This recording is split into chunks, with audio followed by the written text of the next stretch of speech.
क्या वाकई हजारों साल पहले मंदिर इसी वजह से बनाए गए थे? आखिर मंदिर बनाने की वजह क्या रही होगी? हमें क्यों आवश्यकता पड़ी होगी मंदिरों की? क्यों हमारे इतिहास में ऐसे ऐसे मंदिर बनाए गए जिन्हें बनाने में दशकों लग गए थे? दोस्तों, डिवाइन पावर को और इंटेंसिफाई रूप में पाने के लिए मंदिर बनाए गए।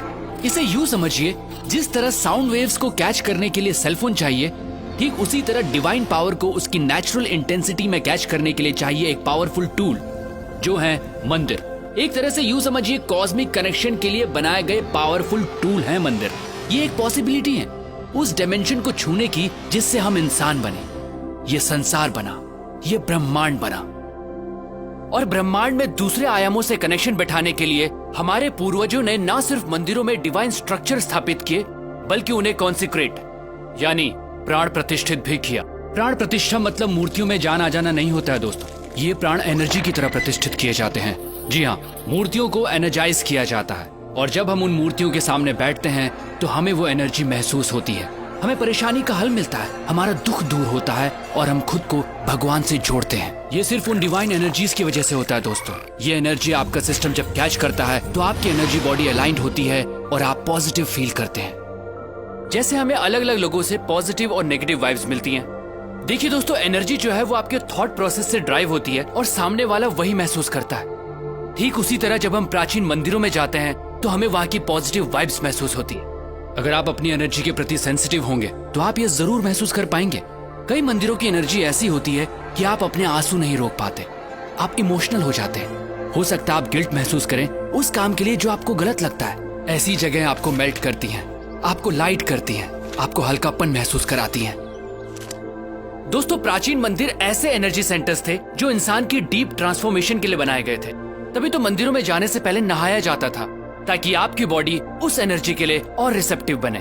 मंदिर कॉस्मोस के साथ अपना कनेक्शन बैठाने की जगह के तौर पर बने थे, जहां आंख बंद करके ब्रह्मांड के आयामों से जुड़ा जाता था। तभी तो आज भी जब हम मंदिर जाते हैं तो कुछ देर आंख बंद करके जरूर बैठते हैं। आप इस दुनिया में कब आए, कब जाएंगे, क्या खाते हैं, क्या कमाते हैं, इससे कोई फर्क नहीं पड़ता। आपको जीवन में कभी न कभी सोर्स ऑफ क्रिएशन से जुड़ने की जरूरत जरूर महसूस होगी। आप उस एनर्जी को महसूस करना चाहेंगे जिससे आप बने हैं। मंदिर उस मार्ग का द्वार है।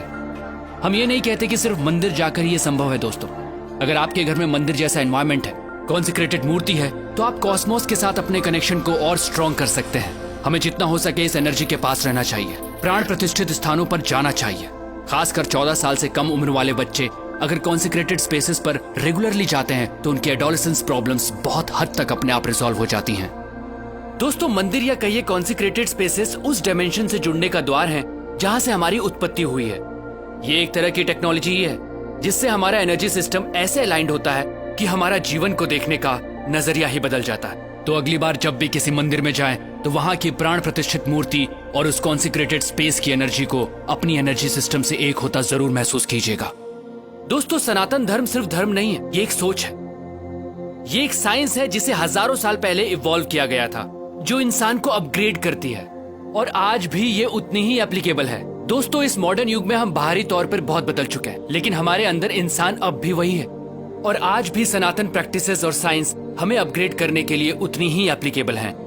सनातन सोच के माध्यम से मैं ऐसी ही चीजें, ऐसी ही साइंस आप तक पहुंचाता रहूंगा। दोस्तों, अगर आपके दिमाग में भी ऐसी कुछ प्रैक्टिसेस हैं, साइंस हैं, तो आप मुझसे जरूर शेयर कीजिएगा, क्योंकि हमें लगता है इस वक्त वर्तमान में सनातन सोच की आवश्यकता है, क्योंकि यही हमारा भूत है और यही हमारा भविष्य। प्रणाम।